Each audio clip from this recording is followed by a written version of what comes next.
Mainit guys, ang mainit ang panahon pero malamig ang hangin. Yan, dito ako nagpupunta noon. At ngayon ako ay babalik dito. Titingnan ko kung ano ang nagbago. Tapos doon sa gilid na yan, sa may unahan, mayroon doon mga outlet. Maglalakad-lakad lang ako. Ayan, kukunti na lang yata yung mga ano dyan. Yung mga shopping. Iyan ay shopping mall. Pero hindi ko alam kung anong mayroon sa loob. Kasi ang daming nagsarado dyan eh. So maglalakad tayo, sama kayo. Kasi hindi naman ako makapag-live. Hindi ko alam kung bakit.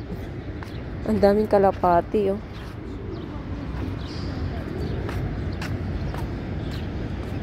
So ayun guys, oh, may maraming planta dyan. Ano ba yan? May usok. Di ba planta yan? Saka yung may mga takip doon sa unahan. Parang nakakatakot din siya.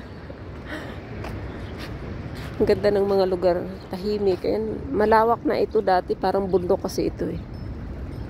Tapos ginawa nila. Nagkaroon ng mga sub na train station. So, ewan, hindi ko na alam ang istorya niyan. But anyway, maglalakad ako. Buti na lang, naka-long sleeve si Maria. Kasi kung hindi, nako po, mainit din guys, no? Super init ba? Ayan, oh. Yung bus, electric bus. Electric bus ang tawag siya nila. Ewan, electric train. Basta, yun na yun. Ayan. Naglakad-lakad din. Alam nyo guys, mamasyal talaga akong mag-isa lang. Masaya na talaga rin ako. Nasanay na akong mag-isa guys. Masaya din pag maraming kasama. Kanya nga lang hilahan kayo, no? Hilahan kayo kasi dapat iisa ang inyong gusto. Para magkasama. Uy, ang ganda na. Napakarami ng kalapati dito ba? Yan. Tingnan nyo. Tingnan nyo. Nakikita nyo ba yan? Actually, hindi ko nga nakikita yan kasi nga sobrang maaraw. Tindi ng araw. Tapos ang sunglasses ko ay white. So, ang mga kalapati, wala tayong dalang pagkain. Napakarami nila ba? Wala akong pagkain sa inyo bibigay. So, ngayon ko lang nakita, napakarami nyo. Ay, ang tataba nyo rin naman pala. Parang ang sarap-sarap yung lechonin. Pero bawal kasi dito, ayun. Baka siya tinapay. Goodbye. So, ngayon, maglalakad-lakad tayo. Kaya naligaw pa ako doon sa akin nilabasang train na yun ba. Nagbayad tuloy ako ng panibago. Hindi ko akalain mo yun. Kasi hindi ako makalabas doon. Yung pala, sa kabilang exit na. Ayaw ko nang bumaba pabalik. Sus. Layo man na.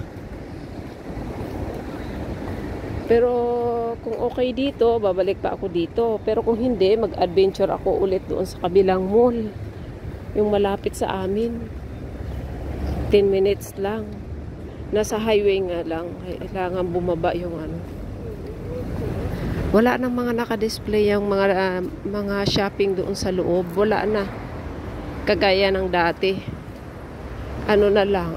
May Sports Master. Ayun na lang, doon na lang nakikita. Doon nakikita yung ano. Kung anong mayroong shopping sa loob. Tsaka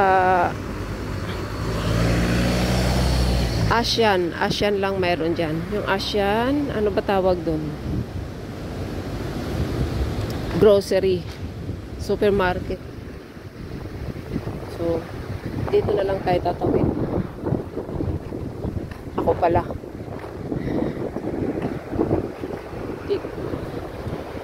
Bakit kaya hindi ako makapag-live?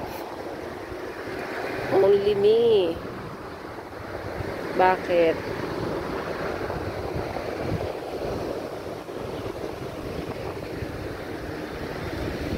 Malaki rin binago dito. Pero ito pa rin yung building na pinupuntahan ko noon. Nawala na kasi mga Adidas. Ayun, nakikita ko doon yung Sunlight, Pamilya, Austin. Iyan na lang ang meron doon. Pero doon sa Pamilya, mayroon doong mga Adidas, halos lahat ng mga original na nagsarat, kagaya ng MS, Mark Spencer. Hindi ko alam kung ano mayroon dyan sa loob. Pero anyway, dito na nga lang ako. Kasi mainit. Mainit, guys. I'm looking something. Parehas lang naman to, exit and entrance. Dito na lang tayo sa lumiikot.